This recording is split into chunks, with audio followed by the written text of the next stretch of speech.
bonsoir. Dans le cadre de notre rubrique Quelques minutes pour inspirer, nous recevons pour vous la légende du basketball congolais, Adel Kamanga. Il y a Adel pour les intimes. Adel Kamanga n'est pas n'importe quel athlète. Nous sommes allés à sa rencontre. Tokendagito Monaye, elle nous parlera de ses débuts, de sa carrière, aussi de ses projets. Akoye bisabiso pour l'instant Azo Saladini. Yango tolingaki to kita na source to monaye parce que zaki projet akala to monaye parce que yende azali pont entre ancienne génération tango bandaki na nouvelle génération. Atikali pratiquement professeur to coach yabana po bayaka verrier. Pour l'instant toyebite so gazo coaché mais yemokonde akoye bisabiso musala nini azako sala. Bonjour Adel Kamanga. Bonjour. Vous pouvez vous présenter s'il vous plaît. Je m'appelle Adel Kamanga, je suis une ancienne basketteuse. Émission Nabiso, ton rubrique Nabiso, ton bengiamo, quelques minutes pour inspirer. Il y a Adel, tu as dit que on inspira mingi. Pour continuer à inspirer biso. Pe balé qui au bazar kolanda biso. Ngai pratiquement na betara basket na basketball mais tant on a zaki mwana mukie soki boza kobeta e bande ko salanga esengo en quelque sorte on bande ko inspirer biso yango émission en rubrique auto créer ki yango pona bino non seulement bino ba légende ya sport mais ba légende na domaine nyo surtout ya mboka na biso to ba domaine nyo surtout sur le plan mondial okoye bisabiso oye bisabiso carrière na yo obotama wapi carrière na yo obanda yango wapi pe osala combien de temps to cheminer malembe na mituna na biso okoki kopesa kolobela ba téléspectateurs bazolanda yo mokili mobimba Na banda basket na Lubumbashi na BC Motema Pembe na 1975 na beti na Motema Pembe kala ezaki imana tout ce moment eza Motema Pembe tango na longo na Motema Pembe na yeko kota na V club na sisi carrière nanga na V club.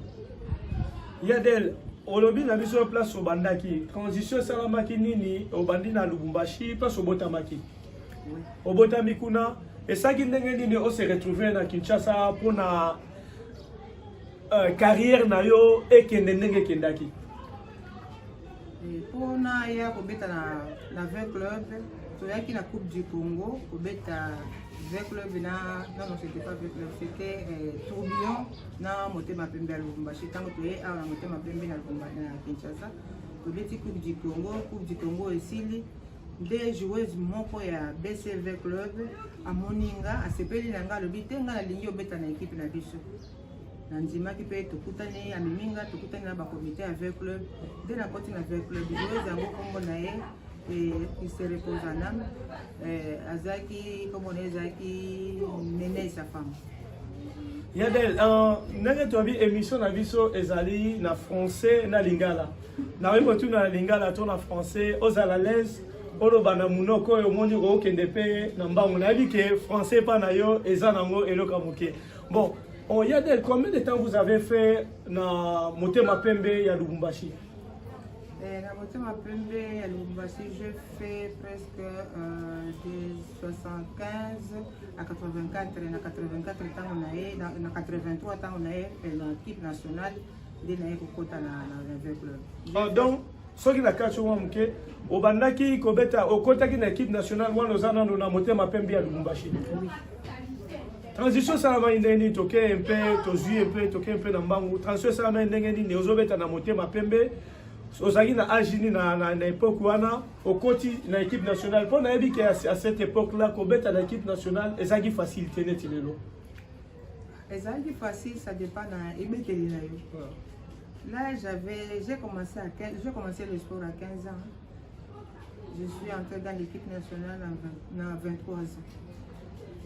On a kota na Motema, on a kota na V club. C'est-à-dire na Kinshasa, V club babasi ezalaka te. Na mona ki équipe mususu te na kokota te. Lokwa ndeko na ngai ya mwasi wana ayambaki ngapi alobi nonga na lingi obeta na équipe na biso. Yango na préféraki na ke obeta na Motema Pembe.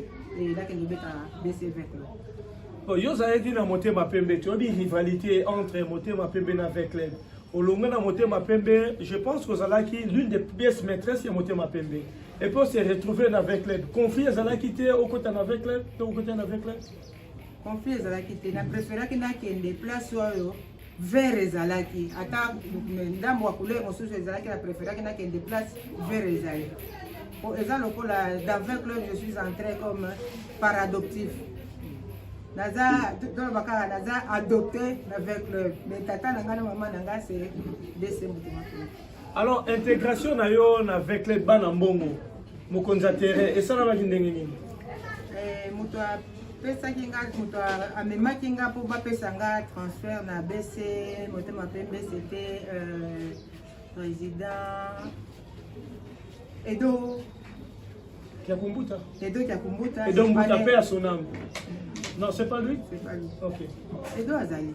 Ok. Yende amemaki ngai yende moto asalaki transfert na nga awa mpona kota na avec le mais ezalaki mpasi mpona kota na avec le bazali kolinga te ngai nalobi mais nga mpe nalingi kaka esika wana bokomema ngai esika bino bolingi me nga nalingi te je préfère nakota kaka na avec le kota na nga na avec le ezalaki wana ozongela avec le Yadel pour les intimes, parce que quand on l'appelle Yadel, il ngolo baké tozo continuer à porter na Motema Manabiso.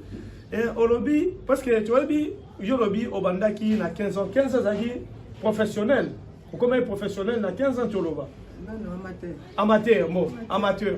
Mais avant on a basini nini place au bandai kokola au bandai koliko ezalaki ndenge ni au bandai kokola toyebi mwana zaka na ballon basket azoko sakana yo bandaki ndenge ni polinga basketball ona linga basketball moi baje moko babetaka e mosusu batie mulangi na se na mwa mabele ozotondisa koto bato siko ballon ezali mwa babalo talaka babalo ya kala wana bopangi ba sachet ba nini bobamba soki babambi olongo mais faut tondisa sikoyo ozala na moyen ya kotondisa mulangi wana po sopa po gagner ezalaki bongo après wana nde entraîneur moko aye komona nga alobi oyo joueuse oyo namoni fille oyo namoni akoko beta bien basket nde aye komema nga na Motema Pembe mpona kende kobeta basket mais sport na ngai liboso c'était l'handball j'ai combiné tous les deux.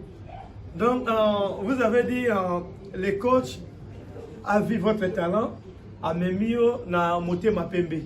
Mais voilà no bandina ba ABCT à basket.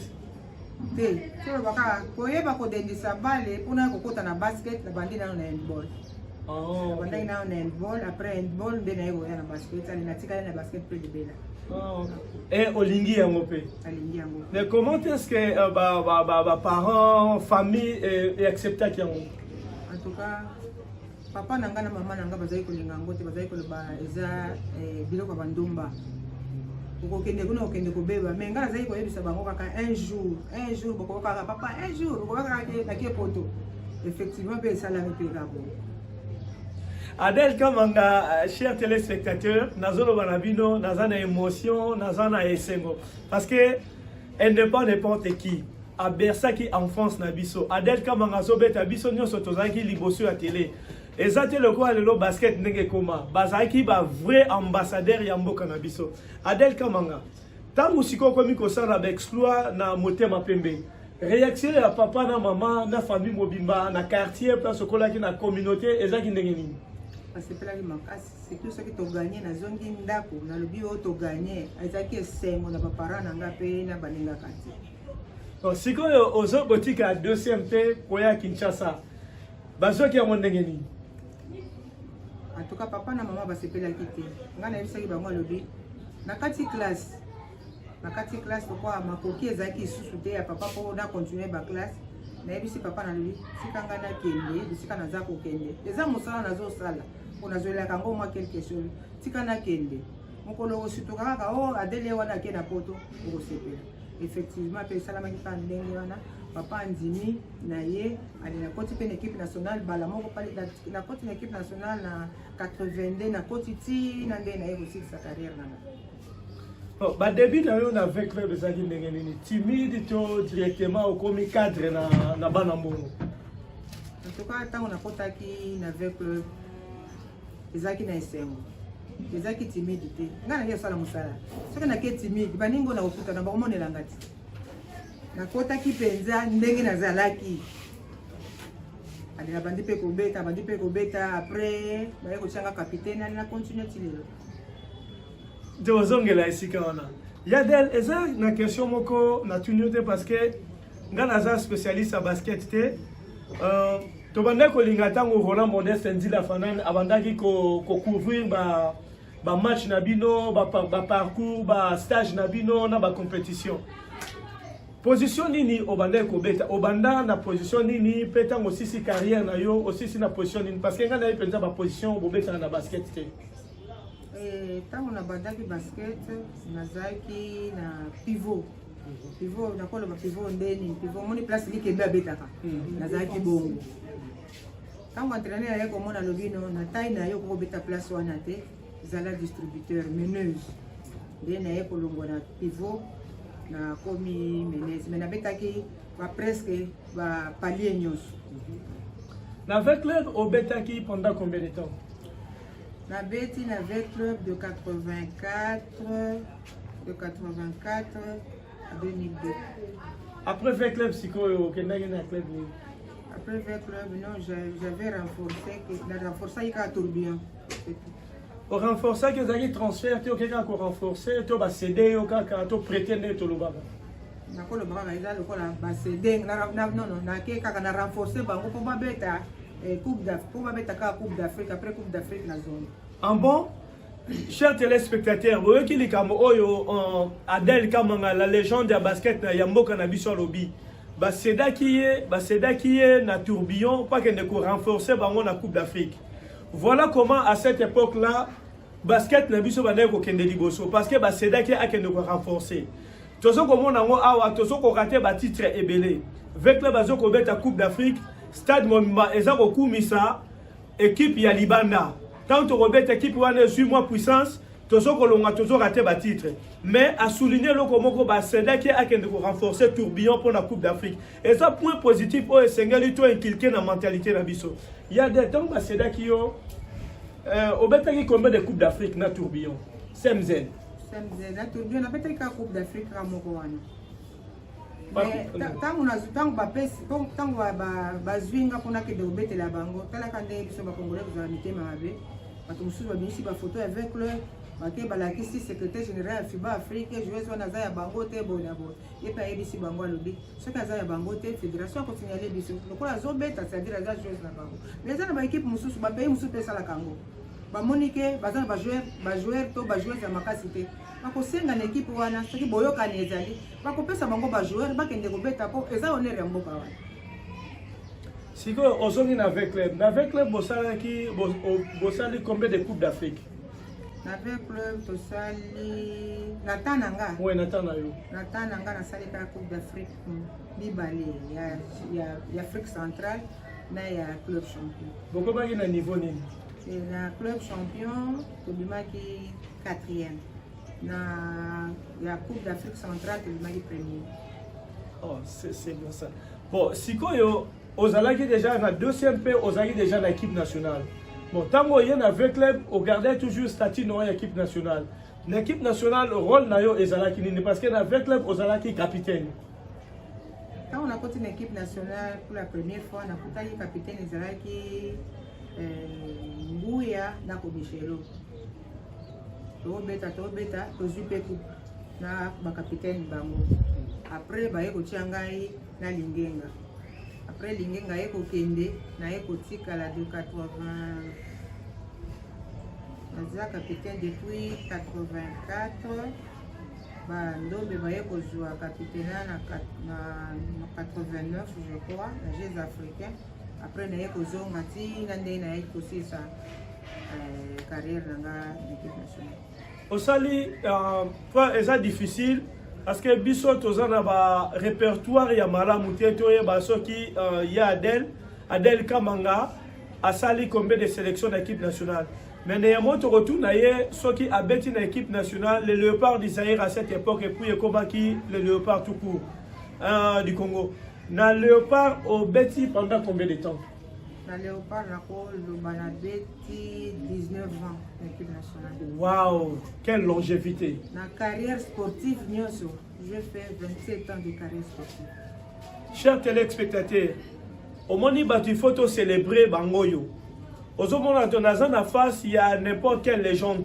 C'est la légende du basket congolais. Azali, légende d'Afrique. Azali, la meilleure basketteuse du Congo, la meilleure basketteuse d'Afrique, la meilleure basketteuse du monde. Adel Kamanga Oazali Liboso Nangai. Alors, carrière naïe dans son entièreté, Azali 27 ans. L'équipe nationale a 19 ans. Ce n'est pas donné à n'importe qui.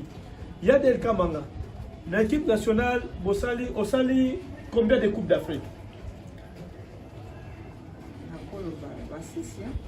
6 Coupes d'Afrique. Pour combien de titres? Pour 2 titres. 2 titres. 2 titres, ceux qui, mémoire des fraîches, au Congo, c'est ceux qui face à la nation.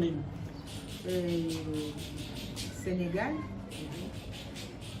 Non, Sénégal, kaka. Non, Sénégal. Tant que Bamenasaki Léopard dans Sénégal, pour votre titre, parce que se sentir faible, très complexé face à Léopard d'Isaïr.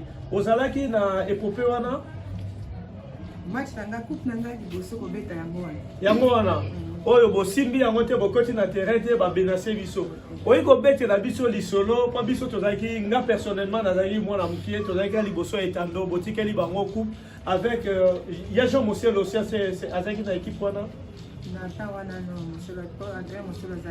parce que azalaki professeur na ngai éducation physique na lycée de Kimwenza betela biso lisolo bokoti na terrain te bamenase bino botikeli bango titre pourtant ezalaki finale na oyo ya liboso bokotaki na terrain te ezalaki ndenge nini ntango toke na compétition wana tobandi kobeta match ya liboso na yakosani baekipe match ya liboso bazwi 100 match ya mibale wana bapoule bazwi 100 oyo obeta lisusu na Cameroun mpe azwi 100 tose qualifie na poule na biso oyo kobeta sikoyo croisé kobeta sikoyo na deuxième ya poule ya Sénégal azwi 100 sikoyo tikali dans 2 jours boza na kobeta finale na Sénégal match à Sénégal wana falaki présent na match to kobeta finale présent na bango Abdou Diouf na mwasi na yeba wa kutala match wana interview sikoyo ya entraîneur mibale ya Sénégal na ya RDC.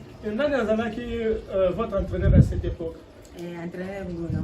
Il est encore en vie? Ah, paix à son âme.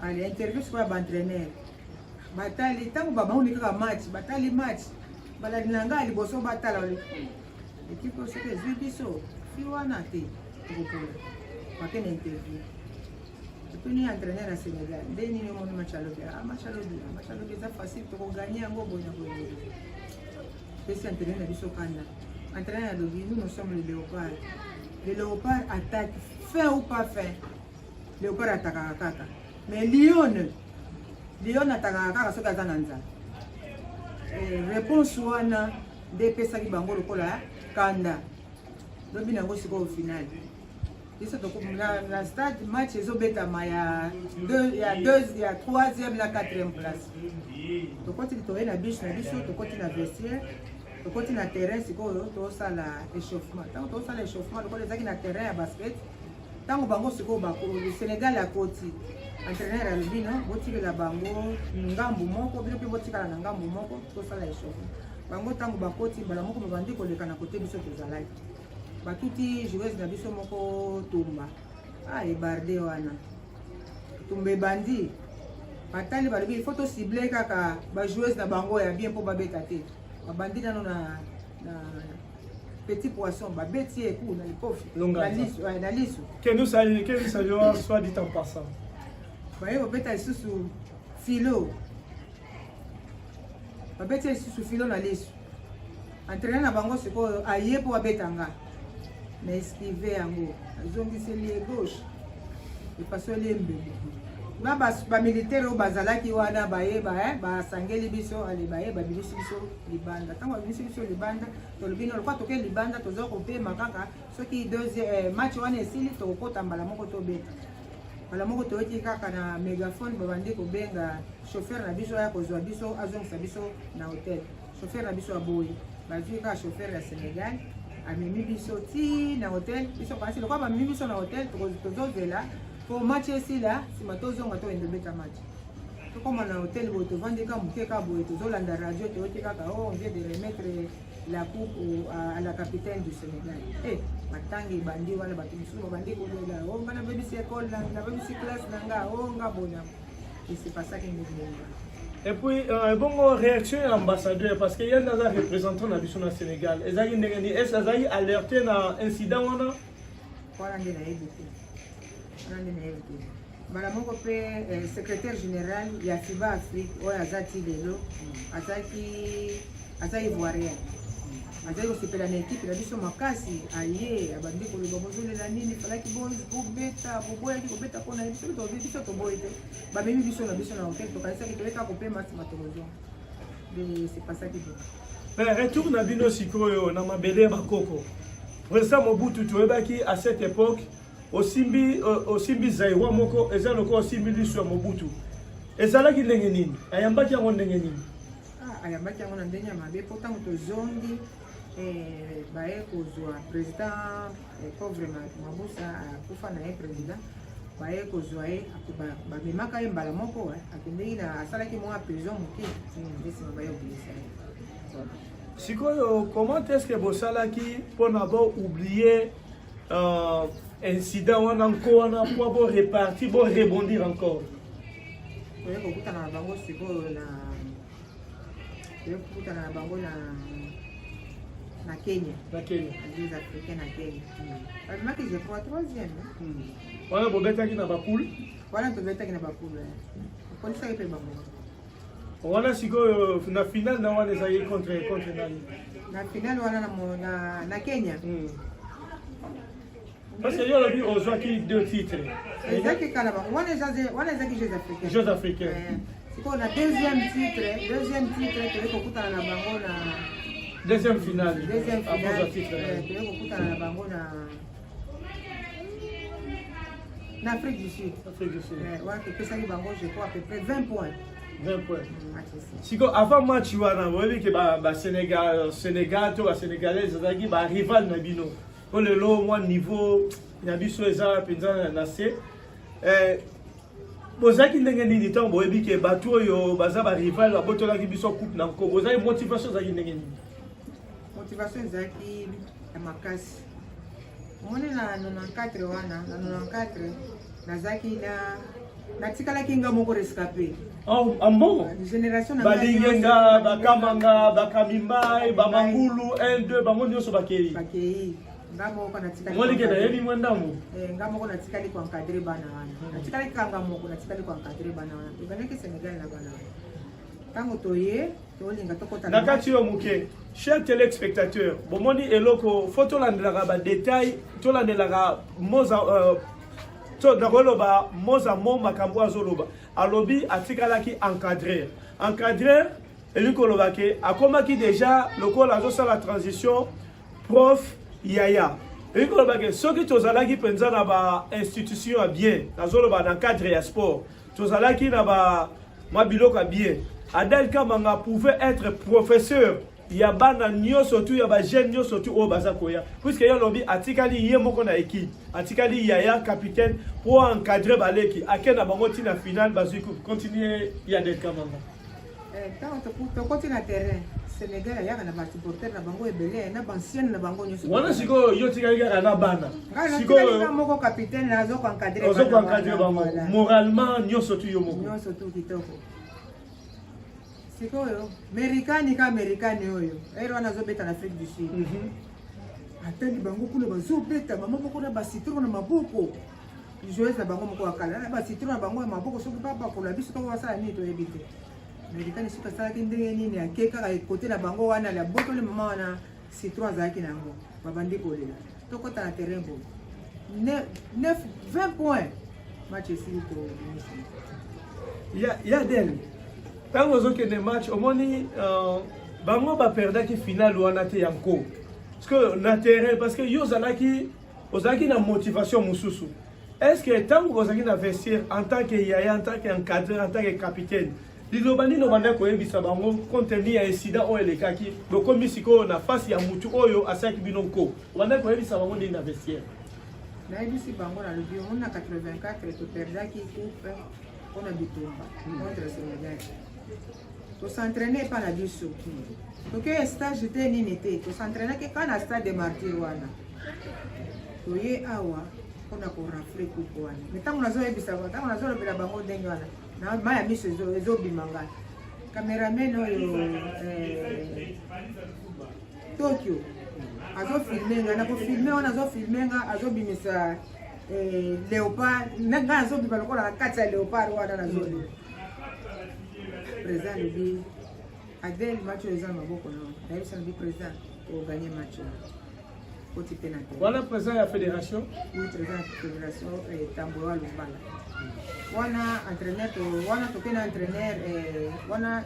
entraîneur ngoya komi instructeur ya FIBA Afrique. Wana tokena ki entraîneur comme entraîneur Mosin. Vous avez un entraîneur Mosin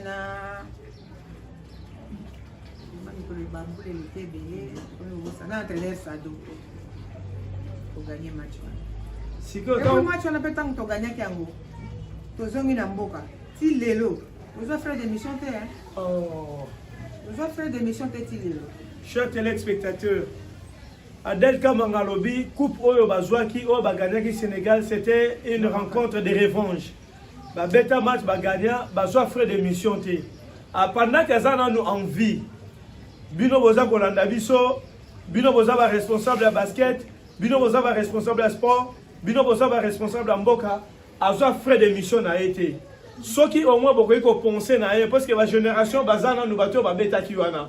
Ceux qui beaucoup ça na bangote parce que y a tikali pratiquement pour ya ba génération surtout. Ceux qui ba yimba la basket ba ya ko mona ye. Ceux qui au moins bino bozo kolanda biso boko ki ko sala quelque chose ba ko pesa e frère de mission na un titre symbole puisque azaki ambassadeur na biso azalaki aza héroïne na biso. Ceux qui lelo bazo ko lobela basketball na biso ezali grâce ya Adel Kamanga. Aza l'une des pièces maîtresses, Aza Baoba, Azali colonne ya basket na biso. Bon pesa e frais de mission na ye na éviter période de l'année zaki $100, bon multiplier $100 par année wana, boya ko pesa ye. Boya ko pesa ba frais de mission na ye puis azaki musala salaki a honoraki mboka na biso na bandi boyoki. Ya Adel Kamanga. Tant bozongi sikoyo na mboka, angume zalaki ndenge nini depuis l'aéroport bino moko bandina na avion okiti na aéroport ezaki ndenge nini. Ah, bien c'est kitoko bayambaka biso kitoko penza kitoko makasi. Kitoko. RDC c'est pela kama makasi na kombo wana. Beaucoup d'années na le maréchal en personne. Oui, oui, tokutana ki na ye na Guado, Guado. Et bon, aussi deuxième finale glané, deuxième finale na yo, ezaki contre nani pesalaki wapi? Deuxième finale ezaki na Mozambique. Voilà, tu mets ici au final na Mozambique. Na Mozambique. Contre organisateur. C'était comment? Sénégal à Longo. Vous savez qu'il y a un poule, mais la joie est battue. Est-ce que Sénégal a été na kaka wana? Je dirais Sénégal match wana yakati. Yakati tu as eu une finale na Mozambique. Stade plein à craquer plein. Na sima na biso batie mbunda. Attends, entraîneur à Zoloba. Toujours au Keloko. Côté na terrain. Et je crois 2 minutes. 70. Entraîneur à 5 Gitamo. Quand on a 5 Gitamo, a dit on est match Tikali. C'est pour ça les remises en jeu. Vous pouvez Adel Balo. Adel Yemo kwa ebi nene ya kusala. Soki balandi ya dribbler. Kamimba ya kuzala na se wana. Pesa hii pasa kumati. Kwa ndenga entraîneur ya Lubaki sala mipende wana. Nini Kamimba yi ballon Kamimba ya chi match pesa. Tant match ici fait un dingue. Waouh, j'ai des larmes aux yeux. Ba Congolais bazalaka ezaka danger. Après lobby nango bateli biso match to beta contre le reste d'Afrique. Kana toujours na Mozambique. Kana Mozambique. Basali sélection ya ba équipe oyo nyoso yaki babeta contre RDC. Perwana Zaire. Toke pena terrain. To beti. Tellement tozaki makasi. Ba joueurs mususu pe soki aza devant yo, mais grâce pelaka na yo, kwa kangisa we moko azobanga lobi mutu akubunga. Match esili to gagner pe yango. J'ai des larmes aux yeux. Nazana ba larmes ya esengo. quelque part naza na balarme mawa na komona oyo Adel Kamanga alobi pe azoloba parce que naza en face il y a n'importe qui te naza en face à une grande légende d'Afrique naza en face à une grande légende du monde parce que son Nathalie balingenga balonganzaka mima et petit poisson bamanguru ba evoloko peut-être longi na maneko na yebité mais na ba kombo tant tozoyoka bazalaki vraiment ba vrai ambassadeur ya Congo.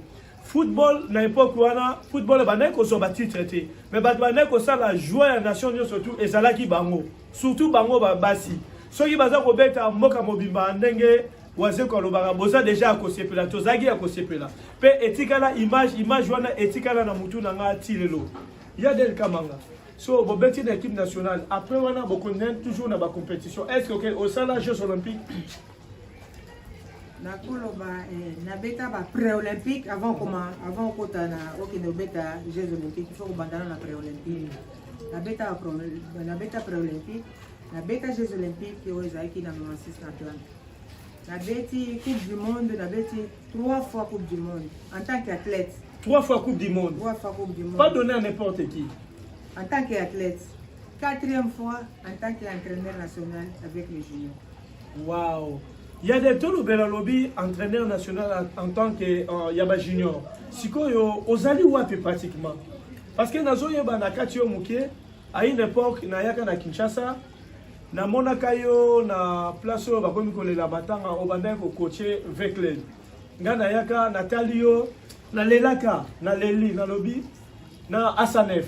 Na monaka na yena zo observer natala yo na lela albi nga penza so nazangi mukonzi na mboko oyo na komona mama oyo asepelisa biso ambassadeur na biso ambassadrice asala makamba minene na mboko oyo na lela na lobaka eloko te na siminzela na kei siko to lobela ozali wapi pratiquement siko pour ce moment natikaki entraîner na moke banda le frère entraîneur akufa celui qui était mon mari.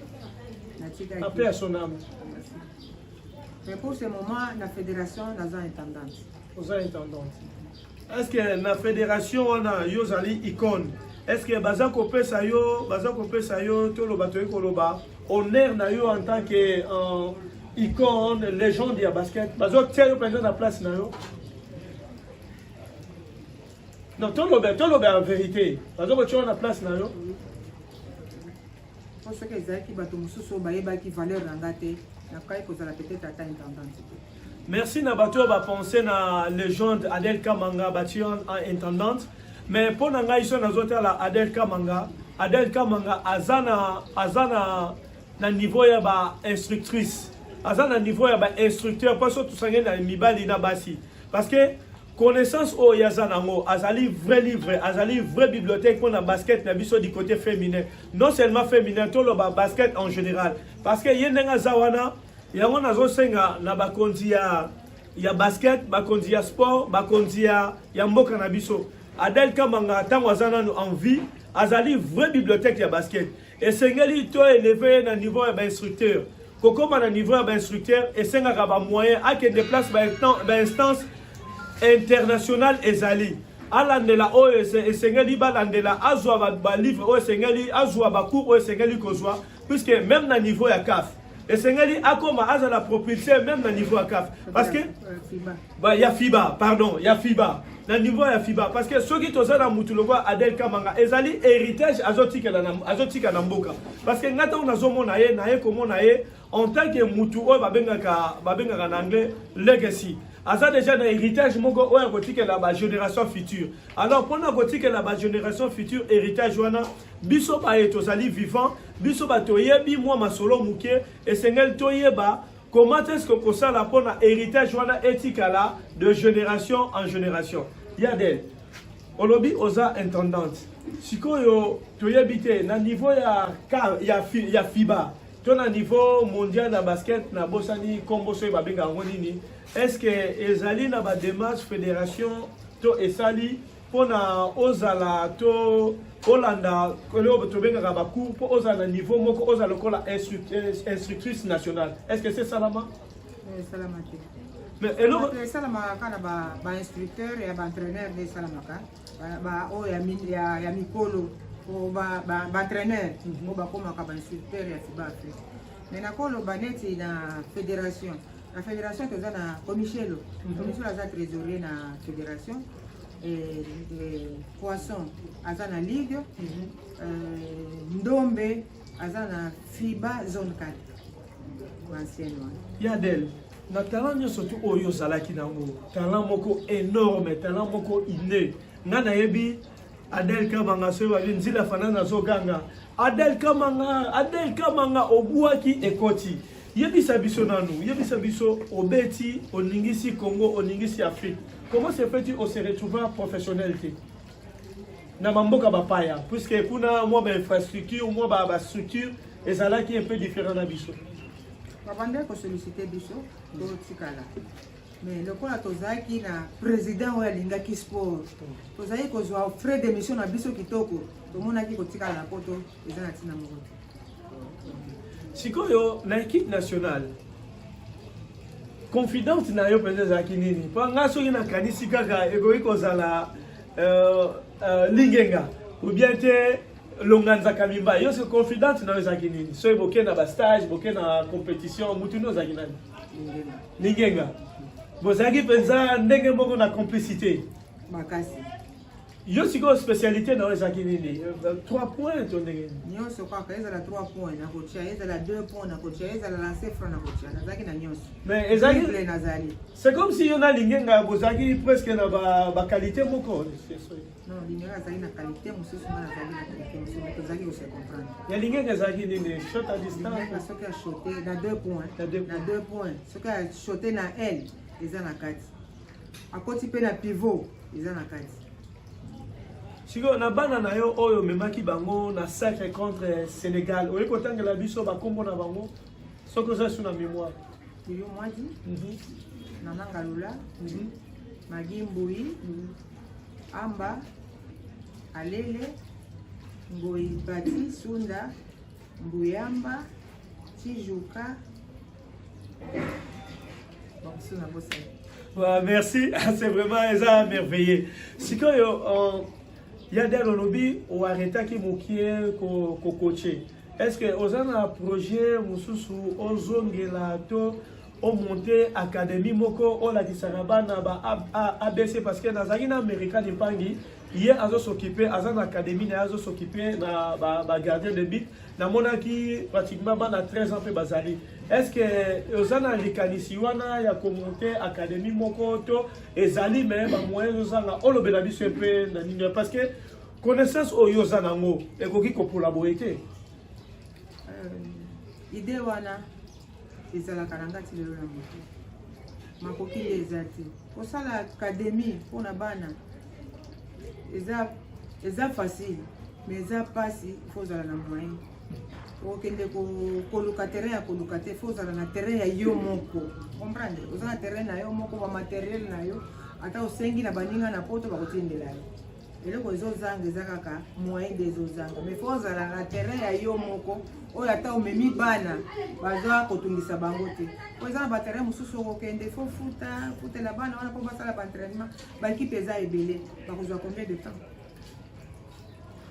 asenga soki moto akomona nasombelinga ata mwa mabele batielinga terrain place wana ezali te makasi.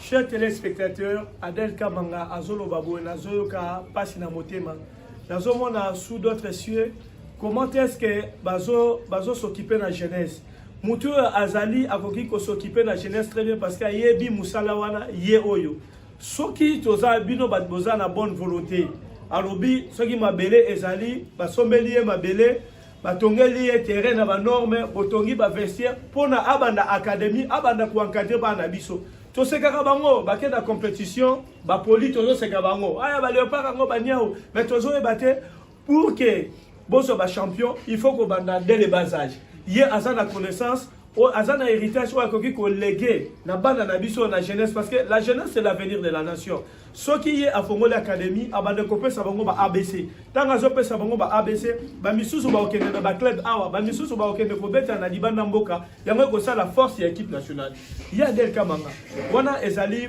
projet moko ba projet mususu ezali en tout cas na ba projet mususu te ba projet na saka nango penza na mutu lokola ngamo ko na sala sport eza kaka académie. Donc oyo tolobaka na anglais nga nazoloba mingi te boexcuse nga nazo accompagner kaka na Amérique tolobaka give back to the community, c'est-à-dire oyo ozwaki yango oya kozongisa na communauté.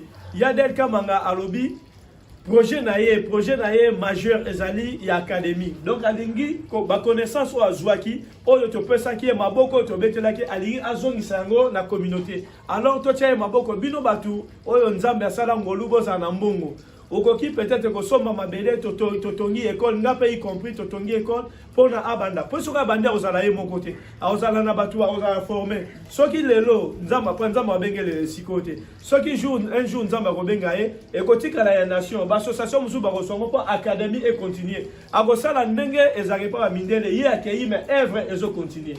Yadel Kamanga regret na yo makasi ezanini yo obeti omoni ba génération ebele okutaki ba yaya yo pe otiki baleki en tant que international obeti ba compétition regret na yo vraiment eza nini? Regret nanga vraiment eza lisusu na bato yo bazolinga sport ndenge biso tobandeki kobetela yango te. Bao tozalaki na bango bazalaki kolinga sport bazalaki na bamoyen baza lisusu na mokili te. Bao bazoya lelo balingi mingi miziki balingi mingi bacomédien mais mpona kotia moyen wana ekende na bajeune mpona sport na biso ekende liboso baza te. Biso tobetelaka c'est sous le drapeau sous le drapeau obimi champion drapeau etelemi ozoyemba hymne national ozolela. Yadel nakati yo muke na nge question mona tuna yo tokozongela non na regret wana nga nazwa chance wana te je pensais devenir footballeur tango hymne national ebetaka ndenge olobi na hymne national eza kobeta ozomona bato bazoyemba bato batelemi sentiment esalaka bino nde ebandaki kosala o ndenge nini? Obima champion bapesa yango na moto nyonso te bobandaki combien po boya kotika mibale boya kotikala mibale bowelela nini na nzela wana to ozwa yango esalaka esengo na motema na kolela ozoyemba na hymne national drapeau ezotelema. Non ezaka esengo monene makasi. Yadel Kamanga tozonga na regret wana tango yo otiki leki nini azwaki relève yo moko so fandinga Adel Kamanga na yebi ke oyo nde mutu même si azana batana na ngai te na représenter kinga leki nini azwaki relève asimbi équipe nationale ndenge yo simbaki tango baninga na yo ba lingenga bakendaki balonga nzaka mimbai ba evoloko ba mangulu joueuse moko baza mibale moko akenda aza na Belgique asomani moko akenda pe azali kobeta na Angola akenda aza na France oyo na ntango nasalaki jubilé napesaki Vares na 2002 nasalaki jubilé napesi Vares mais pour ce moment atika na ye abande obeta na Angola atika akenda na ye. Bon sikoyo yo lobi otangi na regret otangi ba individu mais regret na yo nini par rapport ya tsoto soki ya nation otali penza boye moi Adel Kamanga je servis la nation congolaise regret na yo penza zani soto lobeli nation pays soki tolobeli pays regret nanga eza bamikonzi ya mboka bayebaka bamérite ya bato te toza ebele bamosusu soki nazoloba boye eza na bafootballeur mpe mosusu lelo bazobela mais bazokende kotala bango te bango bazelaka kaka okufa baya kotia mwa elembo à titre posthume non ntango toza en vie kopesi biso tojour nango po ntango tokokufa yo nango na titre posthume bato bakolia yango bato mosusu mais nga moko moto namoneli mpasi yango namoni yango. Avec de larmes aux yeux nazoyebisa bino makambo oyo nga nakiti na terrain nga moko naye komona Adel Kamanga na quelques minutes pour inspirer afongola motema ayebisa biso début na ye na place azali na suka totuni ye regret na ye nasi boyoki na osaba commentaire te regret na ye par rapport hier regret na ye monsieur zali par rapport ba individu ba personne ba mécène o banda ko soutenir sport regret ya munene ezali l'état ndenge abandonnera bango ayebaka ko reconnaître ba valeur na bango te comme cela s'est fait sous d'autres cieux. Yadel Kamanga ko singa yo eloko moko ya mutuya tobandaki na ba maigre moyen na biso ko honorer ba légende na biso publiquement ko honorer bango te mais ko célébrer bango parce que légende ba célébrer kaye na permission te to senga yo to sala ki ngona ndila Fernand Roland Modeste o ya bande ko accompagner bino partout azam ta représenter te pa na yo soki on peut si permission année prochaine a été to célébrer yo to rendre yo hommage fait que tout na yo soki ko sala okoyebisa biso oui ou non to sala eloko wana tant que ozali nanu envie to célébrer yo ensemble na mboka mobimba ozo penser nini nakolo baboy idée o boza nango eza na bato ebele te yo oza mwana obotami lobi bamikolo na yo bazali oyo bakwai kosala eloko wana nakosenga kutu na nzambe abakisolo lisusu mikolo eloko no wana ekende liboso. Vous comprenez l'émotion de Adel Kamanga, la légende du basketball mondial africaine, congolais. Année prochaine, le mois de juillet, tu repères sa date, tu vas célébrer la légende. Mais tu as un souci, moko terrain à basket na Congo, na Kinshasa, exacté. Bon, tu repères sa date, ba fiche Kobima, tu vas célébrer la légende Adel Kamanga. Et qu'on s'alla accompagner na légende Mutubile Santos Jalm International na American Impangi. Tu vas célébrer 3 légendes na Mbalamoko. Na terrain tu retrouver entente comme na Shark na Gombe terrain ya basket ezali to lignez à la jour moko to bandi na basket to aussi na football pour ba footballeur bazo apétant ba kota la Adel Kamanga ndenge to célébrer elongo après to célébrer ba légende ya football.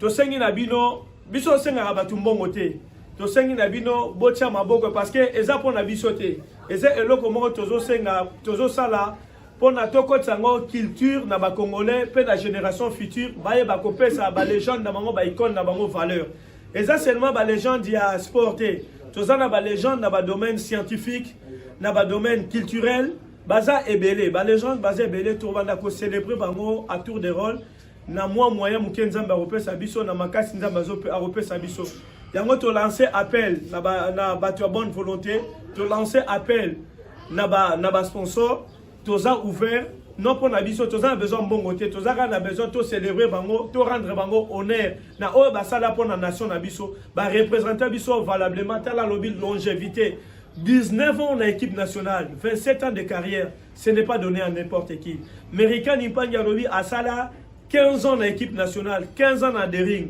longévité, ce n'est pas donné à n'importe qui. Après Kamanga, il n'y aura pas une autre Kamanga. Avant Kamanga, il n'en avait pas. Donc Azali unique. Ou Azali phénomène pour Namboka Nabiso. Ceux qui ont 8 ans, Azap Pemben, ils ont reçu un numéro, Bobengi, moi, mon encouragement. Après, c'est déjà projet. Et puis, c'est ça. Donc, il y a des bons motos qui ont honoré Oyabiso. Côté Moussou, le long, on a les caca. Oleki na été en Amérique, au moni baza ko honoré ba légende de bango basket. Oleki na France, ti le loba Platini bazaga honoré. Maradona kufa ba honoraka et to ba ko honoré oya biso na ba domaine surtout. Ya Adel Kamanga. Ozali kamanga kisa.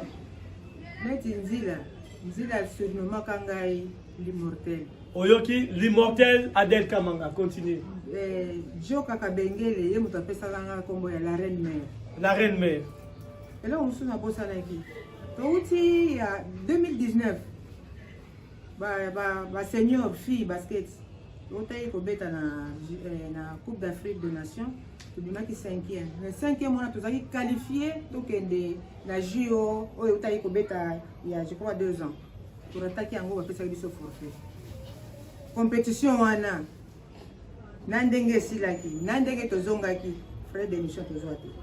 2019.